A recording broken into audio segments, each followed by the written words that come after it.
Good morning all of you.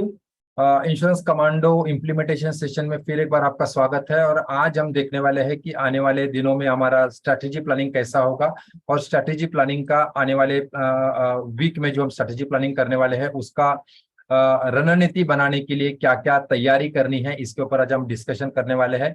लेकिन उससे पहले जो चीज मैं आपके साथ शेयर करना चाहता हूं, that is a team evaluation किस तरह से किया जाएगा। अभी मार्च मंथ खत्म हुआ है, तो नए आपके जो भी एग्जिस्टिंग स्टाफ होंगे, आपके पास स्टाफ होगा, या बहुत सारे लोगों को खुद का भी इवैल्यूएशन करना है कि मैं सही मात्रा में मैं किस तरह से ग्रो कर रहा हूं अपने आप में। तो एक टीम इवैल्यूएशन बहुत ज्यादा जरूरी होता है। अगर आपके पास स्टाफ है तो आपको सैलरी बढ़ाना है, आपको उनको इंक्रीमेंट देना है, उसके काम को जज करना है, कौन सही में काम कर रहा है, कौन सही में दिल लगा के काम कर रहा है, कौन, जैसे बोला जाता है कि इवैल्यूएशन के तीन तरीके होते हैं, कोई बॉडी से काम करता है, कोई माइंड से काम करता है, कोई हार्ट और सोल से काम करता है। तो आपको ये समझने में आना बहुत ज्यादा जरूरी है कि कौन सा बंदा किस लेवल का है और किस तरह से उसको ग्रोथ दिया जाए, किस तरह से उसको हाइक दिया जाए, ताकि जो परफॉर्मर है और परफॉर्मर हो, जो परफॉर्मर नहीं है उसको परफॉर्मर करने की आदत लग जाए या उसको इंटरेस्ट आ जाए। तो टीम इवैल्यूएशन किससे किया जाए, क्योंकि बहुत सारे लोगों को ये तरीका ही नहीं होता है। बहुत सारे छोटे इंटरप्रेन्योर्स में, छोटे बिजनेसमैन में, और पर्टिकुलरली अगर हमारे बिजनेस में अगर देखा जाए तो वो कुछ तरीका ही नहीं होता। उनको इंक्रीमेंट कैसे दिया जाए, सैलरी कैसे बढ़ाया जाए, उनको आगे कैसे लेके गया जाए, और उनका प्रमोशन कैसे किया जाए, उनको टीम लीडर कैसे किया जाए, इसको नापने का कोई तरीका ही नहीं होता है। इसलिए बहुत सारे लोग अंधेरे में काम करते हैं, स्टाफ रखते हैं, काम देते हैं, काम होता है नहीं होता है, स्टाफ छोड़ के चला जाता है। उसके जड़ तक हम जा ही नहीं पाते हैं कि एग्जैक्टली स्टाफ छोड़ क्यों रहा है, स्टाफ हमारे यहाँ पे आगे क्यों नहीं जा रहा है, सीख के दूसरा के यहाँ पे क्यों जा रहा है। हमारे यहाँ पे जिस एजुकेशन सेंटर क्यों बन चुका है कि लोग आते हैं, सीखते हैं, बहुत अच्छा, आप सिखाते तो बहुत अच्छा है, सीख लेता है और निकल जाता है। तो ये क्यों होता है? तो इसके पीछे का कारण होता है, अगर आपने सामने वाले की टैलेंट की कदर नहीं की तो शायद वो आपको छोड़ के जाएगा। दूसरा ऐसा भी हो सकता है, अगर आपको हीरे को परखने की अगर आपके पास नजर नहीं है, आपके पास तरीका नहीं है, तो हो सकता है कि नॉन परफॉर्मिंग स्टाफ भी आपके साथ सालों साल रहेगा। कितने लोगों का ऐसा कुछ हो रहा है कि यार वो परफॉर्मेंस भी नहीं दे रहा है, रिजल्ट भी नहीं दे रहा है, लेकिन सालों से वो छोड़ के भी नहीं जा रहा है। कितने लोगों का ऐसा भी होता है। स्टाफ के बारे में ऐसे बहुत सारे जिन्होंने स्टाफ रखा होगा उनके साथ ऐसे बहुत सारी चीजें होते होंगी, यार वो छोड़ के भी नहीं जा रहा है, और ये लड़का तो बहुत अच्छा था लेकिन मालूम नहीं क्या हुआ, उसने छोड़ दिया, उसको उसके आपके यहाँ पे भविष्य ही नहीं दिखा, उसको उसको मालूम नहीं, उसने बताया भी नहीं और आपको पूछने का भी कोशिश नहीं, क्योंकि आपके पास ऐसा कोई सिस्टम ही नहीं था। अच्छा, इससे होता क्या है, बहुत बार मालूम है, बहुत बार परफॉर्मर के ऊपर बहुत ज्यादा लोड आ जाता है। अगर आपने ये तरीका आपके ऑर्गेनाइजेशन में नहीं है तो करने वाला बहुत अच्छा काम करता है, काम करते जाता है, करते जाता है, और जो नॉन परफॉर्मर है वो निगलेक्ट रह जाता है। वो कुछ काम ना करने के बावजूद भी, बोलते हैं ना, गधे और घोड़े दोनों में साथ में ही दौड़ रहे हैं।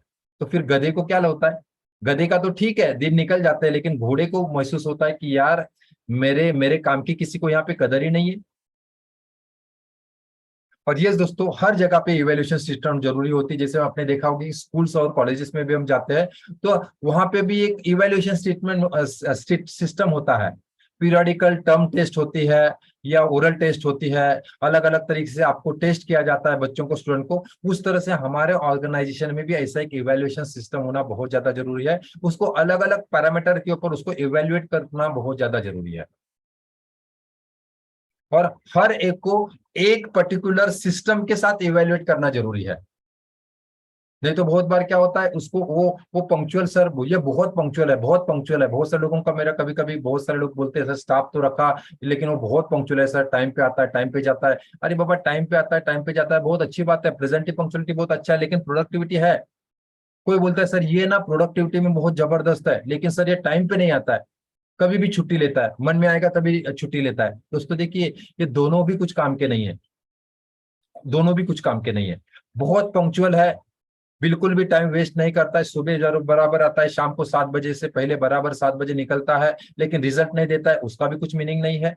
और जो परफॉर्मर बहुत अच्छा है, उसके पास स्किल बहुत अच्छा है, उसके पास टैलेंट बहुत अच्छा है, लेकिन वो प्रेजेंटिव पंक्चुअलिटी अगर फॉलो नहीं करेगा तो ध्यान रखिए, जो भी बंदा यहाँ पे भी इंश्योरेंस एडवाइजर आप है, अगर आपके पास प्रेजेंटिव पंक्चुअलिटी नहीं है, आपके पास स्किल कितना भी अच्छा क्यों ना हो, आप बड़ा काम नहीं कर पाएंगे। कितने लोग एग्री करते हैं इस चीज को? तो ये आज हम देखने वाले हैं किस तरह से हमारा, अच्छा इसको मैं बंद करता हूँ, किस तरह से हम हमारा जो है इवैल्यूएशन हमारे टीम का हम कर सकते हैं। सुशीला जी वेरी गुड।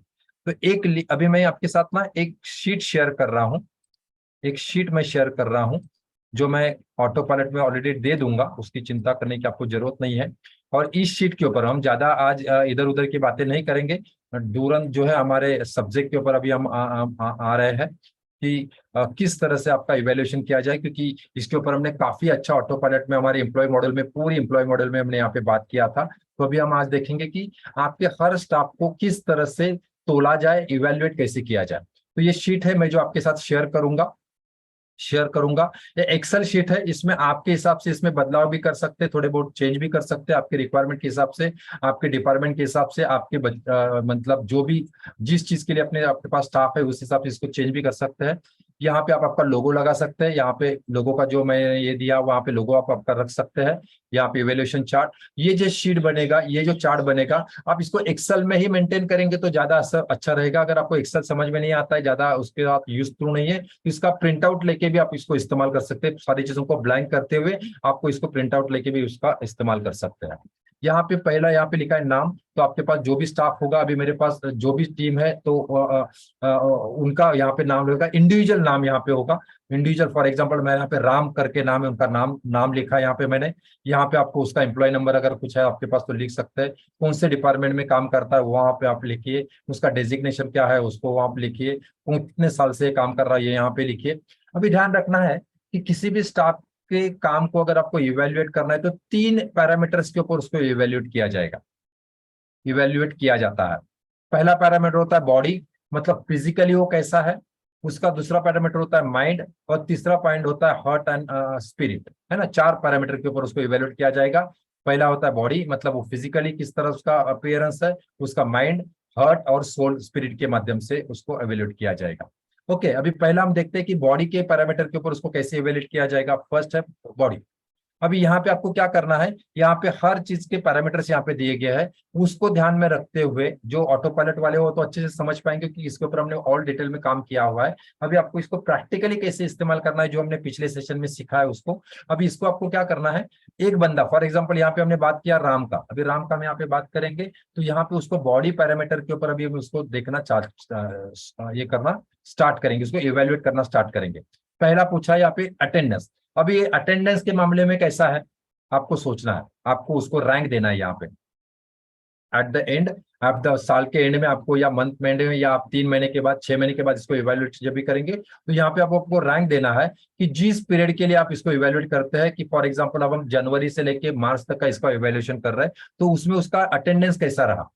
अगर बहुत अच्छा रहा उसको 5 मार्क्स दे सकते हैं, बहुत पुअर रहा तो उसको 1 मार्क दे सकते हैं। यहाँ पे आपको इवेल्युएट करना है। उसका पंक्चुअलिटी कैसा है, क्लाइंट के लिए नहीं राहुल जी, ये जो है ऑटो पायलट आपके स्टाफ के लिए है, क्लाइंट के लिए बात नहीं कर रहा हूं मैं। क्लाइंट का हम मार्केटिंग और सेल्स में बात करेंगे किस तरह से उसको इवेल्युएट किया जाएगा। अभी हम जो बात कर रहे हैं वो एज अ स्टाफ, अगर आप स्टाफ रिक्रूट करते हैं तो उसके परफॉर्मेंस को कैसे इवेल्युएट किया जाए। ओके, यहाँ पे लिखा हुआ है देखिए, यहाँ पे एम्प्लॉय की कहाँ से, एम्प्लॉय नंबर क्या है, उसके एम्प्लॉय का नाम क्या, अगर आपके पास स्टाफ है तो उसको इवेल्युएट कैसे किया जाए। उसके पास पंक्चुअलिटी, पंक्चुअलिटी को आप कितना मार्क्स देंगे, कुछ रिमार्क हो तो यहाँ पे रिमार्क डालिए। यहाँ पे उसका ग्रूमिंग कैसा है, उसको आप, उसका क्लीनलीनेस कैसा है, आपने अगर उसको ड्रेस कोड दिया हुआ है तो क्या ड्रेस कोड पहनता है क्या, आपने अगर उसको फॉर्मल बताया तो क्या फॉर्मल में आता है क्या, क्या जो भी आपने पैरामीटर्स ग्रूमिंग के ऊपर दिए, क्या उसके शेव क्लीन शेव होता है क्या, हेयरिंग उसका अच्छा होता है क्या, बाल अच्छे कटे हुए होते हैं क्या, तो ये सारा यहाँ पे उसको लिखिए। क्लीननेस है क्या, रोज नहाता है क्या, या साफ सफाई ढंग से खुद से करता है क्या, उसको इवेल्युएट आप कर सकते हैं। उसके बाद में ड्रेसिंग सेंस उसका कैसा है, उसके ऊपर उसको इवेल्युएट कर सकते हैं। बहुत ठीक अच्छा है तो 5 दे सकते हैं, बिल्कुल भी खराब है उसको बताया जाता है फॉर्मल में आने का है, formal shoes, formal dress code है, शर्ट पहनना है, लाइट शर्ट पहनना है, डार्क पैंट पहनना है, शूज लेदर शूज पहनना है, लेकिन वो टी शर्ट में आ जाता है, शर्ट तो पहनता है लेकिन पैंट नहीं पहनता है, पैंट जींस की पहन के आता है, ऐसा कुछ है तो उसके हिसाब से उसको आपको इवेल्युएट करना है, इवेल्युएट करना है। उसके बाद में उसका टारगेट, उसका टारगेट किस तरह से वो अचीव कर रहा है। यस, यहाँ पे मैं रेवेन्यू का टारगेट पूछ रहा हूँ, यहाँ पे मैं सेल्स का टारगेट पूछ रहा हूँ, मतलब जो आपसे उसको उससे आप फिजिकल चाहते हैं, मतलब आपके बिजनेस के लिए चाहते हैं, उसके टारगेट में पूछ रहा हूँ। फॉर एग्जांपल अगर सेल्स वाला मेरे पास बंदा है तो ये सारा ठीक है, उसका अटेंडेंस वगैरह ये आपने तो ले लिया, लेकिन क्या वो सेल्स का जो मैंने टारगेट उसको दिया क्या उसको अचीव कर पा रहा है? अचीव करता है रेगुलरली, पिछले 3 महीनों में कर रहा है, तो उसके हिसाब से उसको आप इवेलुएट करेंगे।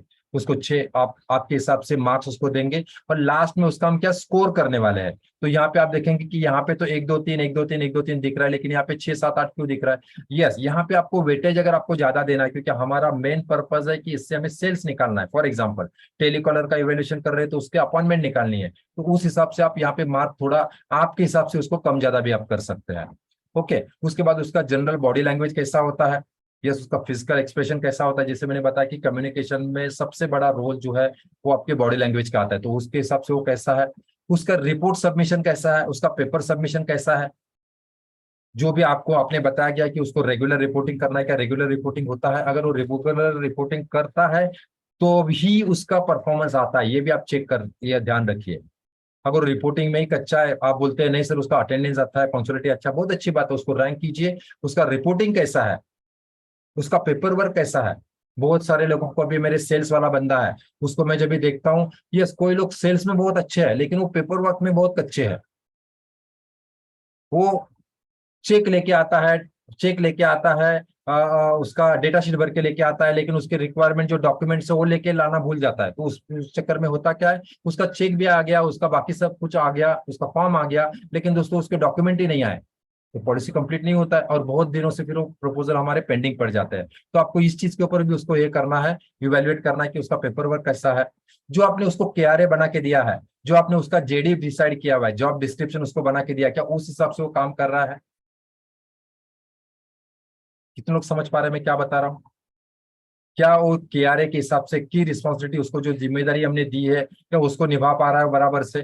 क्या उसको जॉब डिस्क्रिप्शन मैंने बना के दिया था कि आपका ये जिम्मेदारी ये है, सुबह इतने बजे आने का है, दिन भर में आपको 30 कॉल करने के हैं, आपको ये मैसेजेस करने के हैं, आपको दिन के 3 मीटिंग करने के हैं, 3 मीटिंग को इस फॉर्मेट में ऐसे ऐसे प्रेजेंटेशन करने हैं, क्या ये कर रहा है? या इसके ऊपर इवेल्युएट किया जा रहा है? तो इसके हिसाब से उसको इवेल्युएट यहाँ पे करेंगे। अब ये आ गया बॉडी के लेवल के ऊपर। ओके, उसके बाद में आता है, उसके बाद में आता है माइंड के ऊपर।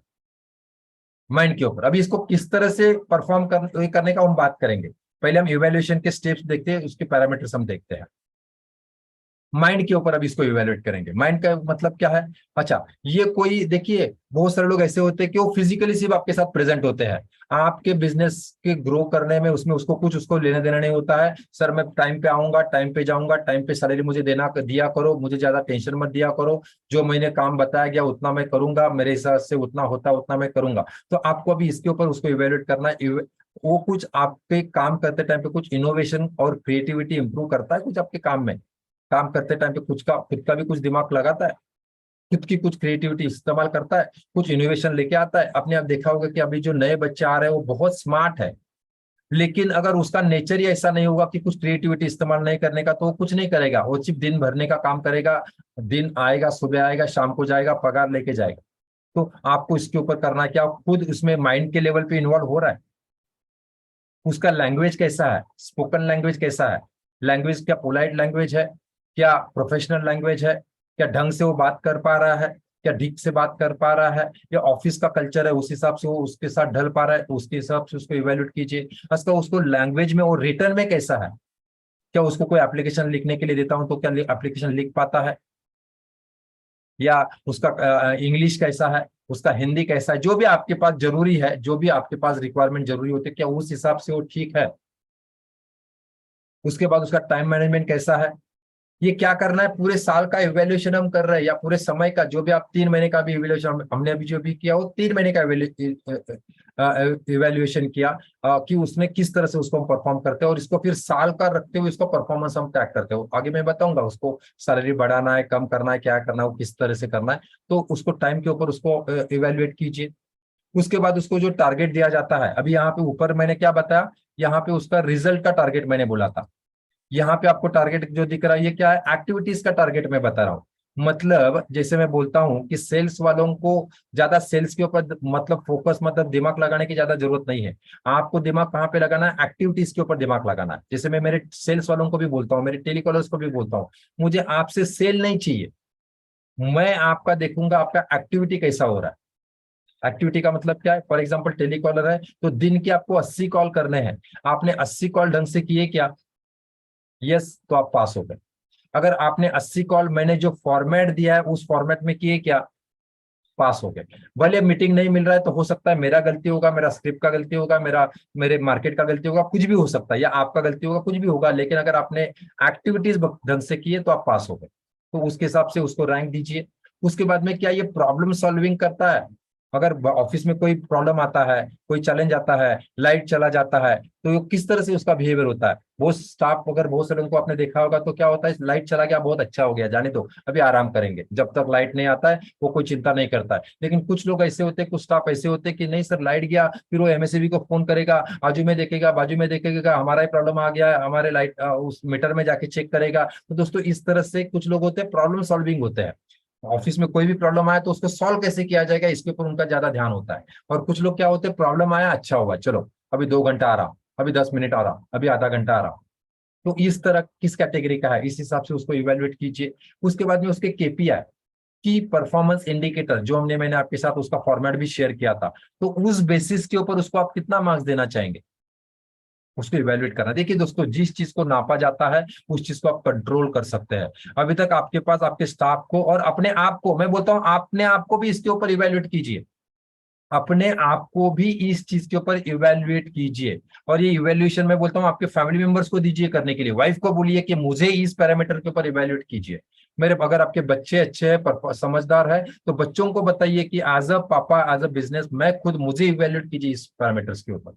दोस्तों आपको आपके बारे में बहुत सारी चीजें समझने को मिलेगी कि क्या आपने जो परफॉर्मेंस के इंडिकेटर सेट करके रखे हैं क्या उसको आप कंप्लीट कर पा रहे हैं, आपका टीम मेंबर कर पा रहा है, उसके हिसाब से अपने आप को मार्क दीजिए, उसको मार्क दीजिए।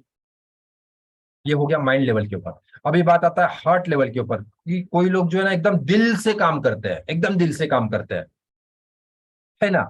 मतलब वो उसको किस तरह से करेंगे, उसका लीडरशिप क्वालिटी कैसा है, क्या वो लीडरशिप लेने के लिए रेडी है, क्योंकि हमें क्या करना है, देखिए जीवन भर हमें काम नहीं करना है, धीरे धीरे हमारे पास सेकंड लेवल लीडरशिप बनना बहुत ज्यादा जरूरी है।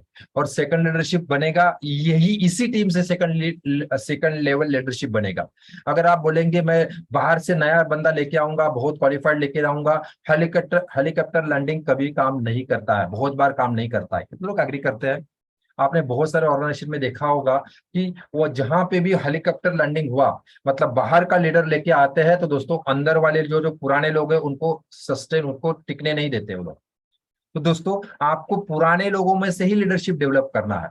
तो क्या उसमें से जो बंदा है जिसका आप इवेल्युएशन कर रहे हैं क्या वो लीडरशिप लेता है, आप खुद को चेक कर लीजिए क्या आप लीडरशिप लेते हैं, क्या उसके अंदर वो सॉफ्ट स्किल्स है, क्या उसका बिहेवियर वैसा है, क्या वो जो अपने टच पॉइंट, मैंने टच पॉइंट के ऊपर भी हमने बहुत अच्छे से बात किया है, तो क्या वो टच पॉइंट को फॉलो करता है, टच पॉइंट को फॉलो करता है, उसका सॉफ्ट स्किल ऐसा है, बिहेवियर ऐसा है, तो उस हिसाब से उसको इवेल्युएशन दीजिए, तो आपको समझ में आएगा कि नेक्स्ट लेवल पे किसको प्रमोट करना है। अभी लीडर कौन बनेगा, किस डिपार्टमेंट की जिम्मेदारी हम किसको दे सकते हैं, किस डिपार्टमेंट को कौन संभाल सकता है। कस्टमर फीडबैक के ऊपर ये बंदा काम करता है, उसको हिसाब से उसको इवेल्युएशन दीजिए। क्या कस्टमर का कंप्लेंट आता है तो किस तरह से वो कितना जिम्मेदारी के साथ उसको निभाता है, किस तरह से उसके साथ बात होता है, किस तरह से उस प्रॉब्लम को सॉल्व करता है। स्ट्रैटेजी शीट जो अभी हम नेक्स्ट सेशन में करने वाले हैं उस टाइम पे मैं आपको आपके स्टाफ को भी लेके आने का है, आपके टीम मेंबर्स को भी लेके आने का है। तो क्या उस स्ट्रैटेजी शीट के साथ वो इन्वॉल्व होता है, जहां पे हम आने वाले 3 साल का बात करने वाले हैं, 3 साल का प्लानिंग करने वाले हैं, क्या उसमें उसका इन्वॉल्वमेंट दिखता है। अगर आपको समझ में आता है कि उसका उस स्ट्रेटेजी शीट कर बनाने में कोई इन्वॉल्वमेंट ही नहीं था, तो आप समझ लिए लंबे रेस का घोड़ा नहीं है, उसको कुछ इंटरेस्ट नहीं है आपके 3 साल के परफॉर्मेंस में। तो ये सारा चीज आपको इसको इवेल्युएट करना है। क्या जब भी हम स्ट्रेटेजी शीट बनाने के लिए बैठे थे उसको भी बुलाया था, क्या वो इसमें इनरोल हो रहा था, क्या उसका पार्टिसिपेशन दिख रहा था, क्या वो आपको कुछ सजेशन दे रहा था, कुछ आपके साथ इन्वॉल्वमेंट करता था। तो दोस्तों उस हिसाब से इसको पार्ट ए कीजिए। पार्टिसिपेशन इन मीटिंग, जब भी आप कोई मीटिंग लेते हैं, जब भी आप मंथली मीटिंग वीकली मीटिंग लेते हैं, तो क्या वो पार्टिसिपेशन करता है या पीछे छुप के बैठता है ऐसा। बहुत सारे स्टाफ को आपने देखा होगा, वो ऐसे होते हैं कि मुंह पे नहीं आते, पीछे बैठेंगे, काम नहीं कोई बताया ना जाए, नहीं तो सामने बैठेंगे तो काम देंगे, टारगेट देंगे, ये करेंगे, तो वो पीछे छुप के बैठता है, मतलब प्रेजेंटी भी लग जाए और कोई जिम्मेदारी भी ना मिले। तो कोई ऐसा तो नहीं है, क्या वर्क इथिक को फॉलो कर रहा है, टीम वर्क का के साथ काम करना वो पसंद करता है, जूनियर और सीनियर को लेवल को मेंटेन करता है, या अगर सीनियर है तो क्या जूनियर को साथ में लेके काम करने में विश्वास करता है, उनको मदद करता है, सीनियर है जूनियर है तो क्या सीनियर का वो सुनता है। तो इस हिसाब से हर पैरामीटर के ऊपर थोड़ा सोचना है और उसको इवेल्युएट करना है। मैं बोलता हूँ स्टाफ अगर आपके पास है तो आपका भी करना है, स्टाफ का भी करना है, भले आपके पास स्टाफ नहीं भी है तो खुद को भी इसके ऊपर इवेल्युएट कीजिए। क्यों आप बिजनेस मतलब आपके बिजनेस को ग्रो नहीं कर पा रहे हैं, आपको ही आपके सवाल मिल जाएंगे, यार सर मेरे पास लीडरशिप क्वालिटी नहीं है, सर मेरे पास सॉफ्ट स्किल ही नहीं है, सर मैं कस्टमर को फीडबैक ही नहीं ले पाता हूँ, सर स्ट्रैटेजी शीट तो मैंने लाइफ में कभी बनाया भी नहीं है, जब भी मेरे डीओ मीटिंग लेते तो उसमें तो मैं ऐसे ही रहता हूँ, पीछे छुप छुप के रहता हूँ, मैं कभी आगे गया ही नहीं, कभी मैंने पार्टिसिपेशन किया ही नहीं, कभी मैंने जिम्मेदारी हमने लिया ही नहीं, टीम के साथ काम करना तो मुझे पसंद ही नहीं है। ये स्टाफ का तो दूर की बात होगी, स्टाफ का तो करना ही करना है, लेकिन क्या आप इसमें आपका कर रहे, ये मैं खुद का भी करता हूँ, और कौन किसका करेगा ये भी मैं आपको बताऊंगा। तो क्या आपने किया है, कितनों को लगता है काम में आएगा, मजा आएगा इसको अगर करेंगे तो, आपका पूरा आईना खुल जाएगा। उसके बाद में आता है स्पिरिट लेवल पे। स्पिरिट लेवल पे, स्पिरिट लेवल का मतलब क्या है, क्या ये सही में दोस्तों जिसको हम बोलते हैं ना हमारे ऑटो पायलट के लैंग्वेज में सर्किट, इस सर्किट तरह के लोग इसमें आपको मिलेंगे, क्या उसका आपकी कंपनी के विजन और मिशन के साथ उसका भी विजन और मिशन वो देख पा रहा है, क्या उसमें इंटरेस्ट है उसको, क्या इसका भी कुछ एम्बिशन है, इसको भी कुछ बड़ा बनना है। जैसे मेरे पास कुछ लोग होते हैं कि सर शुरुआत में सर मुझे बिजनेसमैन बनना है, सर मुझे इंश्योरेंस में ही काम करना है, सर मैं आपके साथ जुड़ूंगा, मुझे बहुत बड़ा बनना है, मुझे सर मैनेजर बनना है, सर मुझे रीजनल मैनेजर बनना है, क्या उसके कुछ एम्बिशंस है, मुझे सर गाड़ी लेने का है, मुझे सर घर लेने का है, मेरे सर फैमिली को मुझे ये देने का है, दोस्तों क्या उसके कुछ एम्बिशंस है। अगर ऐसे एम्बिशंस वाले लोग जो है दोस्तों यही आपको आगे लेके जाने वाले हैं। तो उसके ऊपर भी उसको इवेलुएट करना, ये स्पिरिट लेवल का काम है, ये हर एक का काम नहीं है। कुछ लोग दो वक्त की रोटी मतलब बोलते हैं ना, जितना दाम उतना काम, रघुपति राघव राजा राम, ऐसे लोग होते हैं, तो वो ये इस लेवल में आएंगे ही नहीं, है ना। मैंने अलग अलग तरीके आपको बताए थे, अलग अलग टाइप के स्टाफ का भी बात मैंने आपके साथ किया था, तो यहाँ पे कौन आएंगे, वो सर्किट वाले लोग यहाँ पे आएंगे। तो क्या आपके विजन और मिशन के साथ वो अपना विजन और मिशन देखता है, क्या एम्बिशन है उसका कुछ, क्या उसके कुछ पर्सनल विजन है, कुछ करने का है, कुछ बड़ा करने का है, सर कुछ बड़ा करेंगे, सर कुछ मेरे को गाड़ी लेने का है, सर मुझे घर लेने का है, सर मैं फैमिली को कुछ ये करना चाहता हूँ, क्या उसके कुछ है, क्या वो एंथुजियाज्म उसका दिखता है, तो उस हिसाब से उसको पैरामीटर उसको कर ये कीजिए, और उस हिसाब से फिर आपको इस सबका टोटल लगाना है, और उस हिसाब से आपको उसका रिमार्क देना है कि यार आपको ये सारे पैरामीटर में वो कैसा लगा, और उस हिसाब से फिर उसका अप्राइजल करना है, उसका प्रमोशन करना है, उसको आगे लेके जाना है, उसको वहीं पे रखना है, उसको लीडर बनाना है या उसको उसी जगह पे रखना है, उस हिसाब से आपको इसको डिसाइड करना है। अब ये बात आएगा ये कौन करेगा, मुझे लगता है यहाँ पे अगर जिनके बहुत ज्यादा स्टाफ है उनका थोड़ा चैलेंज है, लेकिन जिनके पास एक दो स्टाफ है उनका आप कर सकते हैं, उनका आप कर सकते हैं। अगर आपके पास 20-50 लोगों का स्टाफ है, भी मेरे पास 50 लोगों की टीम है for overall grow rich group का अगर बात किया जाए, तो मैं नॉर्मली क्या करता हूँ कि हमारे पास एक हायरार्की है, जो मैंने आपको ऑर्गेनाइजेशनल ट्री बताया था, तो ऑर्गेनाइजेशनल ट्री के हिसाब से मैं जो है मैं वो डिपार्टमेंट हेड का इवेल्युएशन मैं करता हूँ। मतलब मेरे जो 4 डिपार्टमेंट में बताता हूँ जो महत्वपूर्ण डिपार्टमेंट्स है, उनका इवेल्युएशन मैं करता हूँ। अच्छा, उनके उनके टीम मेंबर, अभी जो वो डिपार्टमेंट हेड है, तो डिपार्टमेंट हेड क्या करते हैं, उनके नीचे के जो टीम मेंबर्स है उनका इवेल्युएशन ये करते हैं, और ये रिपोर्ट मेरे पास लेके आएंगे या हमारे पास लेके आएंगे, और फिर इसके ऊपर हम उसका प्रमोशन अप्राइजल और जिप्राइजल वो जो कुछ भी करेंगे। अभी इसमें क्या करना है, अप्राइजल वो आपने कैसा डिसाइड करना है, ध्यान रखना है यहाँ पे जो भी चीजें आपको दिख रही है कि जहाँ पे उसका एफर्ट बहुत अच्छा है, टाइम पंक्चुअलिटी है, रिवॉर्ड्स और अवार्ड्स, सैलरी बढ़ाने में और ये करने में दो चीजें होती है। एक चीज होता है, एक तो उसको पैसे के मामले में उसको ये किया जाए, मतलब पैसे से रिवॉर्ड दिया जाए, और दूसरा होता है उसको अप्रिसिएशन और तारीफ दी जाए। तो कब तारीफ कब देने की, अप्रिसिएशन कब देने का, और पैसा कब देने का, ये बहुत इंपॉर्टेंट चीज बहुत सारे लोगों को डिफिकल्ट जाती है। तो इसको आपको ध्यान रखना है, जब पैसा कमाने के ऊपर रिजल्ट मिल रहा है, तब उसको क्या देने का, रिवॉर्ड देने का। मतलब रेवेन्यू अगर लेके आ रहा है, धंधा धंधा लेके आ रहा है, बिजनेस लेके आ रहा है, प्रॉफिट लेके आ रहा है, पैसा लेके आ रहा है धंधे में, तो उसको पैसा देने का।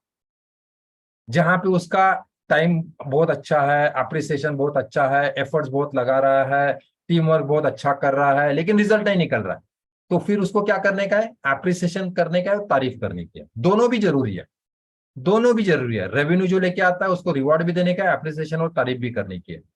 हाँ, और जो सिर्फ अटेंडेंस अच्छा है, पंक्चुअलिटी अच्छा है, ग्रूमिंग अच्छा है, ड्रेस कोड बहुत अच्छा पहनता है, लेकिन रिजल्ट नहीं है, तो उनको वो ध्यान देना है कि उसको अप्रिसिएशन और तारीफ ही देने की है। नो डाउट सैलरी तो देने की है, लेकिन जो इंक्रीमेंट है, बोनसेस है, ये सारा चीज जो है, इसको डिसाइड करते टाइम पे ये दो पैरामीटर को आपको ध्यान में रखना है।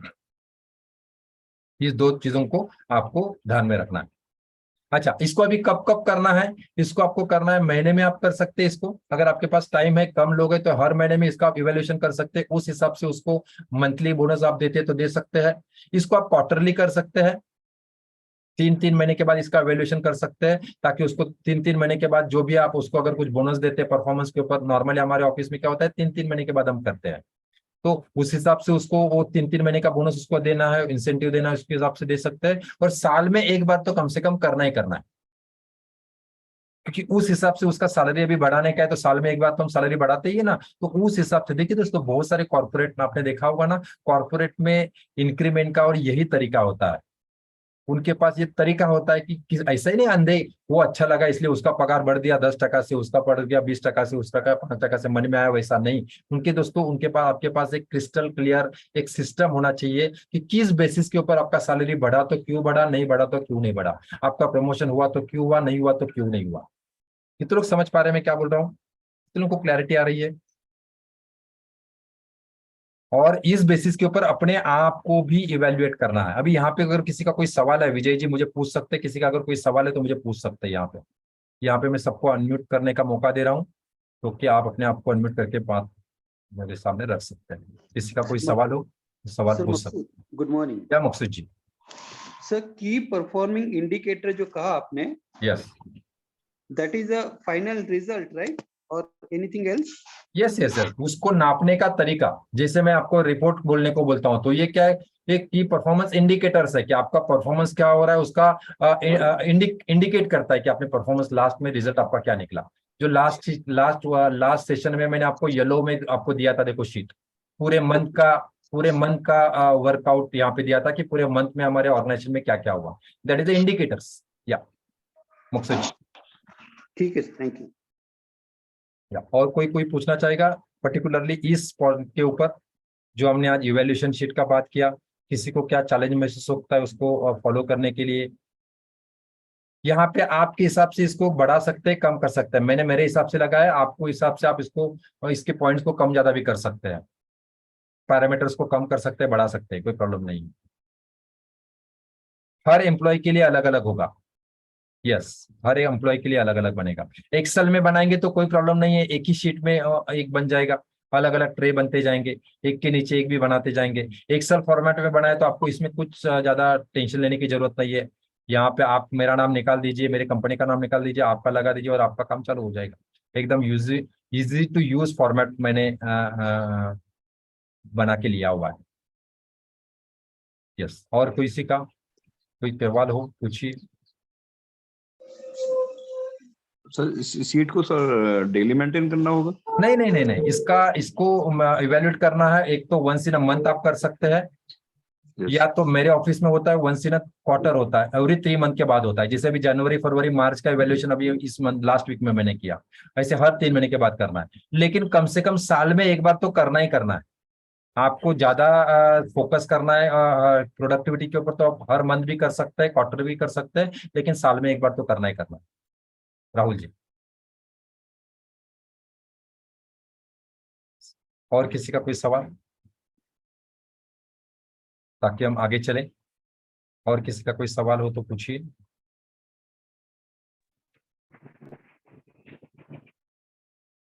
यस, हम प्रोग्राम को 8 बजे एंड करेंगे, उस हिसाब से किसी का अगर कोई सवाल अभी भी हो तो पूछिए, इस सब्जेक्ट को पूछिए। इसका मैं, हाँ, ये फॉर्मेट मैं आपके साथ शेयर करने वाला हूँ, ऐसे के ऐसे ही शेयर करूंगा, ताकि आप उसमें आपके हिसाब से चेंज बदलाव कर सकते हैं। रिकॉर्डिंग भी मिल जाएगा।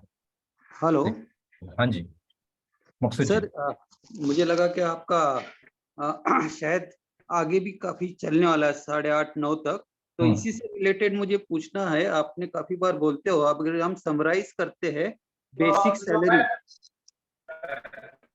हेलो, हाँ जी हाँ जी। बेसिक सैलरी, ये आवाज आ रहा है सर थोड़ा। यस यस आप बोलिए बोलिए, मैं उसको म्यूट करता हूँ सबको। बेसिक सैलरी जैसे क्या, सर्वे वाले के लिए, टेलीकॉलर के लिए, एडवाइजर के लिए इनिशियली क्या रहना चाहिए, फिर इंसेंटिव, फिर बोनस और पेनल्टी। मतलब हमेशा आप कहते हो, लेकिन एक बार और थोड़ा समराइज करते हो थोड़े में, तो वो और भी क्रिस्टल क्लियर होगा। यस यस यस मकसूद जी मुझे लगता है इसके ऊपर हमने काफी बार डिस्कशन अच्छे से किया हुआ है। पर थोड़ा थोड़ा हाँ टच करते हो तो आप यस मतलब। Yes yes yes yes. देखिए क्या होता है सर, मुझे तो कोई प्रॉब्लम नहीं है, लेकिन उसमें ना बातें फिर हमारी जो है वो छूट जाती है। तो देखिए सैलरी का पहले तो मैंने आपको एक चार्ट दिया था कि किसी का भी सैलरी एटलीस्ट उसको कितना आ जाना चाहिए। एक ही बात है कि सैलरी उसका जो बेसिक रिक्वायरमेंट है उसको कंप्लीट करने वाला सैलरी अगर किसी भी स्टाफ को मिलता है तो ही वो टिक सकता है। किसी का कोई ऐसा स्टैंडर्ड फॉर्मेट नहीं होता है कि इस डिपार्टमेंट को इतना ही सैलरी दो, इस डिपार्टमेंट को इतना ही सैलरी दो। क्योंकि रूरल में जाएंगे तो थोड़े से कम सैलरी के साथ भी लोग आपके साथ जुड़ जाएंगे। अर्बन में जाएंगे वहां पे उसका एजुकेशन क्या है, उसका उसका स्किल क्या है, ये सारे चीजों के ऊपर ये चीज मैटर करता है। लेकिन मोटा मोटा आपको ध्यान रखना है, किसी भी इंसान तभी आपके साथ काम कर पाएगा जब उसका घर चल पाएगा। अगर उसके ऊपर जिम्मेदारी है तो उसको बेसिक बेसिक नेसेसिटीज कंप्लीट करने वाला सैलरी उसके पास होना चाहिए। दूसरी बात आती है इंसेंटिव की। मैं हमेशा कहता हूं किसी भी बंदे को कभी भी इंसेंटिव के लिए रिस्ट्रिक्ट नहीं करना है। मेरे यहाँ पे मैं मेरे भाषा में अगर बोला जाए तो मैं हमेशा कहता हूँ मैं लोगों को बिगाड़ के रखता हूँ इंसेंटिव के मामले में। आप जितना कमाना चाहे उतना कमा सकते हैं। आप जितना बिजनेस लाएंगे उसके हिसाब से इसमें कि यहाँ पे कोई आपको कैपिंग नहीं रहेगी। जितना आप कमाना चाहते हैं, जितना कमाना चाहते हैं उतना आप यहाँ से कमा सकते हैं। जितना चाहिए उतना इंसेंटिव आप ले सकते हैं। आप विश्वास नहीं करेंगे दोस्तों, कुछ लोगों ने मुझे 3-3 महीने में मेरे से बाइक विन किया हुआ है। बाइक विन किया तो 50-50 हजार 60-60 हजार रुपये वो इंसेंटिव लेते हैं। तो कहने का मतलब है बेसिक सैलरी पहले तो उनकी बेसिक जरूरतें कंप्लीट हो, जिसको मैस्लोस पिरामिड कहा जाता है, जिसके ऊपर हमने बहुत डिटेल में चर्चा की, एक पूरा सेशन उसके ऊपर हमने लिया था। और दूसरी बात इंसेंटिव की, तो इंसेंटिव ध्यान रखना है कि आपका बजट देख के आपको बनाना है। फॉर एग्जाम्पल अभी मेरे पास क्या है, मेरे पास क्या है अभी क्वांटिटी में फॉर एग्जाम्पल अगर काम आता है तो आपको वो इंसेंटिव सब जगह पे बांटना पड़ेगा, मतलब पूरे हायरार्की में बांटना पड़ेगा। अगर मेरे पास 3 ही लोगों का स्टाफ है, जैसे हमारे यहाँ पे संदीप जी है, संदीप जी के पास 2 से 3 लोगों की टीम है।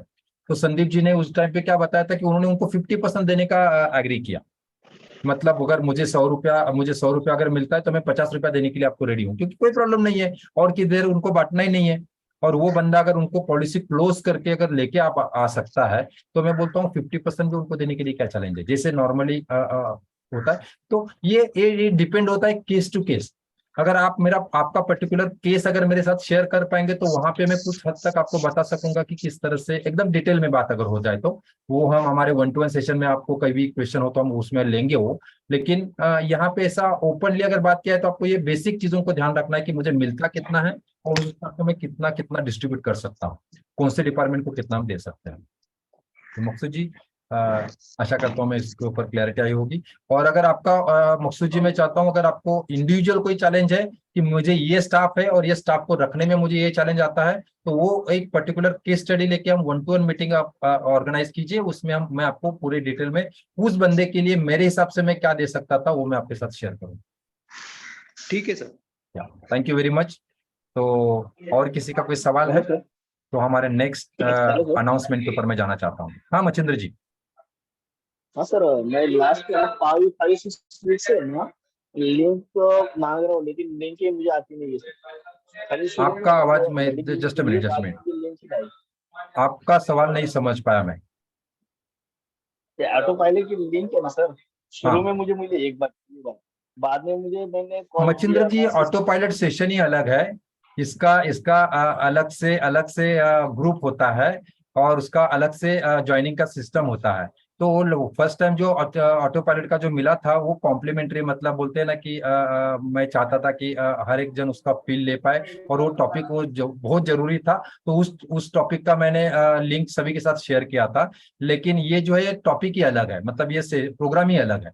अगर इसके साथ आप जुड़ना चाहते हैं तो आपके ग्रुप में जो एडमिन है उनके साथ आप कांटेक्ट करेंगे तो आपको उसके बारे में डिटेल बताएंगे कि किस तरह से इसके साथ यहाँ पे कोई भी पॉलिसी बेचने की सिर्फ बातें नहीं होती है। तो यहाँ पे बिजनेस को आप नेक्स्ट लेवल पे, मतलब आपके बगैर बिजनेस को ग्रो और बढ़ाने की बातें यहाँ पे होती है। तो ये टॉपिक अलग है हाँ मच्छिंद्र जी, तो सर। हर बार शायद आपके साथ शेयर नहीं हाँ होता हाँ होगा ये सर। लिंक। यस, हाँ सर, डोंट वरी। वही ज्वाइन करना था, ऑटो पायलट ही ज्वाइन करना था सर मुझे। हाँ, लेकिन कोई मैंने बात नहीं, कॉल भी फिर आप किया क्या था करिए, आपको। आपके जिस ग्रुप में ना वहाँ पे एक मैसेज डाल के रखिए, जो एडमिन वाले हैं वो आपको कांटेक्ट कर लेंगे, या फिर नहीं किया तो मेरी मेरी टीम जो है आपको कांटेक्ट करेगी और आपको उसके ऊपर गाइड करेगी फॉर्मेलिटी ओके, करके। Thank you sir. Thank okay, you very thank you. Much. या अभी नेक्स्ट बात आता है दोस्तों, हमारा नेक्स्ट जो सेशन होने वाला है सैटरडे को, वो हमारा सेशन होने वाला है स्ट्रैटेजी शीट के ऊपर। अभी स्ट्रैटेजी शीट क्या होती है, क्या है स्ट्रैटेजी शीट, वो भी मैं आपके साथ अभी शेयर कर रहा हूँ। स्ट्रैटेजी शीट क्या है?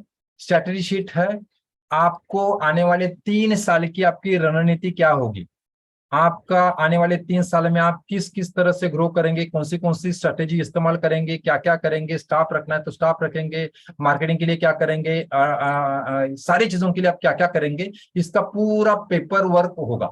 एक पेज के ऊपर ये सारा पूरा 3 साल का स्ट्रेटेजी बन जाएगा। देखो कुछ इस तरह से आपको आपका स्ट्रेटेजी दिखेगा। आपने देखा होगा बहुत सारे बड़े बड़े कंपनीज में ऐसे शीट बनती है, बहुत सारे बड़े बड़े कंपनीज में उनके एंट्रेंस में भी ऐसी उनकी शीट लगी हुई होती है। बहुत सारे जो सीईओज होते हैं उनके उनके उनके केबिन में ऐसी शीट लगी होती है। कितने लोगों ने इसको कभी नोटिस किया? ये शीट जो है लगभग हमारा जो न्यूज़पेपर होता है उतने उतनी साइज की शीट होगी, और यहाँ पे पूरे आने वाले 3 साल का पूरा स्ट्रेटेजी यहाँ पे लिखा होगा। मैं उसको आपके एक्सेल भी आपके साथ में शेयर करता हूँ। तो ये होगा, ये स्ट्रैटेजी शीट इसको कहा जाता है। अब इसको आपको क्या करना है, ये जो शीट मिलेगा आप नोट डाउन कर लीजिए पहले, उसको शेयर करने से पहले। ये इसका आपको एक प्रिंट आउट लेने का है, A1 साइज में, लिख लीजिए। एक प्रिंट आउट आपको इसका लेना है, जो मैं आपके साथ शेयर करूंगा एक्सेल शीट, उसका आपको प्रिंट आउट लेना है A1 साइज में। वो लगभग न्यूज़पेपर के इतना वो बड़ा बन जाएगा, उतना एक कॉपी उसका लेने का है। मैं एडवांस में आपको इसलिए बता रहा हूँ क्योंकि आपके पास समय होना चाहिए, बड़े प्रिंटर के पास जाने के लिए आपके नजदीक में नहीं है तो आपको दूर जाके आपको लेना पड़ेगा। तो A1 साइज में इसका एक प्रिंट आउट लेने का है। और दूसरा आपको लेने का इसके 2 से 3 जितने भी आपके पास टीम मेंबर्स है उनके लिए A3 साइज के प्रिंट आउट लेने के हैं। एक लेंगे A1 साइज का, और बाकी जितने आपके पास टीम मेंबर आपके साथ जुड़ने वाले हैं, आपके फैमिली मेंबर जुड़ने वाले हैं, उनके लिए A3 साइज का आपको प्रिंट आउट लेने का है। लिख लीजिए, A1 साइज का एक प्रिंट आउट चाहिए हमें, जो न्यूज़पेपर के इतने साइज में होगा। और A3 साइज के जितने टीम मेंबर के साथ आप बैठने वाले हैं, मैं चाहूंगा कि आपको जितने भी टीम मेंबर्स आपके साथ में उनके साथ बैठिए। अगर आपके पास आपके फैमिली मेंबर्स आपके बिजनेस में इन्वॉल्व है तो उनको भी लेके बैठिए। हो सकता है 2 घंटा जाएगा, लेकिन दोस्तों 2 घंटे में पूरे फैमिली मेंबर्स को क्लैरिटी आ जाएगी कि यार मेरे हस्बैंड आने वाले 3 साल में करने क्या वाले हैं, मेरी वाइफ आने वाले 3 साल में क्या सोच रही है करने की। पूरे 3 साल की स्ट्रेटेजी हमारी बन जाएगी, और उसके हिसाब से फिर उसके बाद आपको सिर्फ काम ही करना है उसके ऊपर। उसके लिए जो हमने डिसाइड करके रखा है, जो हमने यहाँ पे लिखा है, उस हिसाब से आपको काम करना है। और ये इतनी बड़ी स्ट्रेटेजी शीट जो है आपके नजर के सामने होगी। इसमें क्या क्या होगा ये भी मैं अभी आपके साथ शेयर कर रहा हूँ। इसका जो एक्सेल शीट है वो मैं आपके साथ अभी शेयर करता हूँ, ताकि आपको इसके ऊपर और क्लैरिटी आ जाएगा कि एग्जैक्टली ये कैसी होगी शीट। देखिए ये है, तो सब लोग स्क्रीन देख पा रहे हैं, स्क्रीन के ऊपर दिख रहा है। फॉर एग्जाम्पल एक रोरीज का स्ट्रेटेजी शीट हमने बनाया था, पिछला स्ट्रेटेजी शीट था। यहाँ पे आपके कंपनी का नाम आएगा, यहाँ पे आपका ये सारा चीज आएगा, यहाँ पे आपका हिस्टोरिक डेट आएगा, कौन से डेट को आप स्टार्ट कर रहे हैं। यस देखिए यहाँ पे आप देख रहे हैं कि आज का डेट का आपका टर्नओवर क्या है, यस इस क्वार्टर का आपका टर्नओवर क्या है, आपका प्रॉफिट कितना है। ये थोड़ा इसके ऊपर आपको एक बार काम करना पड़ेगा, क्योंकि दोस्तों देखिए हम क्या मतलब अंधेरे में काम कर रहे हैं। प्रॉफिट कितना हो रहा है, पैसा कितना आ रहा है, पैसा कितना जा रहा है, कौन आ रहा है, कौन जा रहा है, कितने कस्टमर्स है, कितने कस्टमर आ रहे हैं, कितने कस्टमर जा रहा है, कुछ अता पता ही नहीं है हमें। तो ये सारा चीज यहाँ पे हम बहुत एक ही पेपर के ऊपर सारा बिजनेस यहाँ पे लिखेंगे।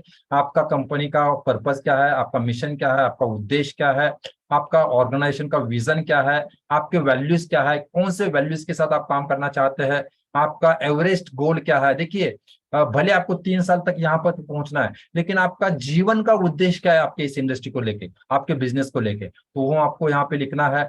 यहाँ पे आप लिखेंगे, यहाँ पे ऑर्गेनाइजेशनल विजन आपका क्या होगा, कौन करेगा, क्या करना है, कौन करेगा, कौन से डेट तक करेगा, ब्रांड प्रॉमिस क्या होगा आपका। यस, यहाँ पे बहुत डिटेल तरीके से हम सब चीजें लिखने वाली है। उसके बाद में आपका शॉर्ट एनालिसिस कैसा होगा, सिस्टम हो गया आप काम करना है, टीम वर्क के ऊपर काम करना है, कॉन्सेप्ट सेलिंग के ऊपर काम करना है, निश क्लैरिटी के ऊपर काम करना है, व्हाट एक्टिविटी आप उसमें उसको बढ़ाने के लिए कौन सी एक्टिविटी आप करेंगे, ये कौन करेगा, इसके लिए आप कौन हेल्प करेगा, कब तक करेंगे, वीकनेस क्या क्या है, ये क्या, इसके लिए आप मैक्सिमाइज मिनिमाइज करने के लिए हम क्या करेंगे। यस, इसका प्रिंट आउट लेने का है लक्ष्मण जी, एक बार प्रिंट आउट लेने का है। उसके बाद उसको हु करना, इसका ब्लैंक प्रिंट आउट जो मैं आपके साथ अभी शेयर करूंगा, ब्लैंक शीट शेयर करूंगा और उसको ब्लैंक प्रिंट आउट आप लेंगे। ओके, ये इसका आपको नहीं लेने का, मैं आपके साथ शेयर करूंगा, ब्लैंक शीट शेयर करूंगा जहाँ पे कुछ भी नहीं होगा, पूरा ब्लैंक होगा। वहां पे आपके हिसाब से लिखेंगे, ये मेरे हिसाब से मैंने लिखा होगा। ओके, यहाँ पे कौन करेगा, उसके लिए जिम्मेदार कौन होगा, यस यहाँ पे लिखेंगे, कब तक कंप्लीट होगा, यहाँ पे लिखेंगे अपॉर्चुनिटीज बिजनेस की, ये सारा बिजनेस के लेके हम बात करने वाले हैं। तो यहाँ पे कौन करेगा, व्हाट क्या करना चाहते हैं अपॉर्चुनिटीज के ऊपर, कौन करेगा, कब तक करेंगे, आपके थ्रेट्स क्या है, इसके ऊपर कौन करेगा, कब तक करेगा, यहाँ पे लिखना है। देखिए आपके टारगेट्स क्या होंगे आने वाले, यस इस साल का टारगेट क्या होगा, इस महीने का टारगेट क्या होगा, आने वाले 3 साल का टारगेट क्या होगा। यहाँ पे 3 साल का टारगेट देखिए क्या है, डेट क्या है उसकी, यस कौन सा प्रोडक्ट के साथ काम करेंगे, कौन से सर्विसेज के साथ काम करेंगे, उसके लिए आपकी कैपेबिलिटीज कौन कौन हेल्प करेगा, कौन सा स्टडी मटेरियल लगेगा, कौन से एप्लीकेशंस आपको लगेंगे, इसके लिए आपको हेल्प कौन करेगा, कब तक ये कंप्लीट होगा, इसका आपका थीम क्या डिसाइड करेंगे, उसका आपका मेजरमेंट क्राइटेरिया क्या होगा, इसके लिए आपका डेडलाइन क्या होगा। सारी चीजें दोस्तों यहाँ पे हम डिटेल में लिखेंगे, मतलब ये दिखेंगे नहीं आप, ये तो हम देख रहे हैं, लेकिन ये अब हम लिखेंगे। उसके बाद अभी यहाँ पे हमने देखा 3 साल का प्लानिंग है, उसी 3 साल के प्लानिंग को लेकर अभी 1 साल का हमारा प्लानिंग क्या बनेगा, 1 साल में हम कहाँ तक पहुंचेंगे, कौन सा प्रोडक्ट हम लाएंगे, कौन सी सर्विस हम लाएंगे, कौन सा ऑफर हम लाएंगे, कौन से स्कीम्स हम लाएंगे, कितने टीम लीडर मेंबर की मुझे जरूरत लगेगा, कितने ब्रांचेस की मुझे लगेगा, कौन से ज्योग्राफिकल एरिया में हम काम करेंगे। उसके बाद में हम क्वार्टर का भी प्लानिंग करेंगे और उसके बाद में हम हमारा मंथली टारगेट शीट जो मैंने आपके साथ से ऑलरेडी शेयर किया ही है, तो वो शीट भी यहाँ पे बनेगा। क्या लगता है, मजा आएगा? क्या लगता है अगर पूरा बिजनेस आने वाले 3 साल में कहाँ पे है? देखिए हम उसको देख ही नहीं पाते, और देख ही नहीं पाते इसलिए हम उसको अचीव नहीं कर पाते राज जी। ये पूरे 3 साल का प्लानिंग आपकी नजर के सामने होगा और फिर हम काम करेंगे। फिर आपको फिर कुछ करना नहीं, यही यहाँ पे देखते ही करना है। मैंने ये डिसाइड किया ना, मैं रिटायरमेंट के ऊपर काम करने वाला हूँ आने वाले इस साल में, तो 1 साल आपको बाकी कुछ सोचना ही नहीं है। आपको रिटायरमेंट के ऊपर आप एक्सपर्ट कैसे बन सकते हैं आने वाले 1 साल में, सर हम चाइल्ड एजुकेशन के ऊपर या म्यूचुअल फंड के ऊपर काम करना चाहते हैं, म्यूचुअल फंड के ऊपर, फिर उसके लिए स्ट्रेटेजी क्या बनेगी वो लिखा हुआ है, कौन हेल्प करेगा, किसको कॉन्टैक्ट कर, आपको डिस्टर्ब ही नहीं होने का बिल्कुल। बाकी सब लोग आपको बहुत सारा डिस्टर्ब करेंगे, लेकिन आपको एक जगह पे फोकस करना है, और ये फोकस तभी बन पाएगा जब वो चौपड़ी में होगा। अगर सारा चीज खोपड़ी में होगा, देखिए सब आपके खोपड़ी में, कुछ काम में नहीं आएगा। कितने लोगों को मजा आएगा, कर सकते हैं और करके देखिए दोस्तों, बहुत मजा आता है। मतलब बोलते हैं ना, अब पूरी तरह से आप क्लियर हो जाते हैं कि मुझे लाइफ में करना क्या है, मेरे बिजनेस में करना क्या है, बिजनेस मुझे क्या दे सकता है। फंटास्टिक। तो मैं आशा करता हूं कि इसको फॉलो करेंगे। ये मैं चीज इसका प्रिंट आउट जो है, ब्लैंक प्रिंट आउट जो है मैं आपके साथ शेयर करूंगा, और आपको उसका जेरोक्स जो लेना है वो ब्लैंक करके ही लेने का है। मैं वो जो शीट शेयर करूंगा उसी का आपको प्रिंट आउट लेने का है। उसके बाद आप इसको एक्सेल में बना के उसको फेयर भी प्रिंट आउट कर सकते हैं, लेकिन फिलहाल आपको ये बड़ा और छोटे छोटे जो मैंने A1 और A4 साइज, A3 साइज, वो आपको लेने हैं। So thank you very much. इसी के साथ सेशन को हम यही पे एंड करेंगे। फंटास्टिक लक्ष्मण जी, फंटास्टिक। और थैंक यू वेरी मच। किसी का अगर इसके लेके कोई क्वेश्चन है तो पूछिए, नहीं तो फिर प्रोग्राम को एंड करेंगे। ऑलरेडी 5 मिनट मैंने एक्स्ट्रा लिया है। मीटिंग का टाइम क्या रहेगा? नॉर्मली हमारा वही होता है ना, 7 to 9 हमारा होता है सैटरडे का, Saturday 7 to 9, Saturday 7 to 9। Yes yes, recording मिलेगा। अभी इसको मैं रिकॉर्डिंग फिलहाल बंद कर देता हूँ।